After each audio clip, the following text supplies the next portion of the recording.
Bachupally police station లిమిట్స్లో ఒక unidentified dead body women body ఉంది. అది సూట్ కేసులో, ఒక పెద్ద సూట్ కేసులో ఉంది. అది కూడా ఒక అబాండెండ్ ప్లేస్లో ఉంది అని చెప్పేసి బాచ్పల్లి పోలీస్కి ఒక సమాచారం వచ్చింది. అందరూ కూడా వచ్చి ఆ సీన్ విజిట్ చేయడం జరిగింది. దాంట్లో మాకు తెలిసిన ఏంటంటే ఆ సీన్ విజిట్ చేసిన తర్వాత ఒక 25 to 30 years. A Nepalese woman was found dead in a trolley bag in Bachupalli, Hyderabad on 4th June.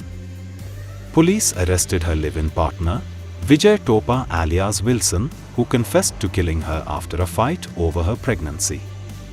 The couple, who met on Facebook, had been living together in Indiram colony since April. He strangled her on 23rd May, dumped the body, and was arrested on 5th June. Follow us for more news updates.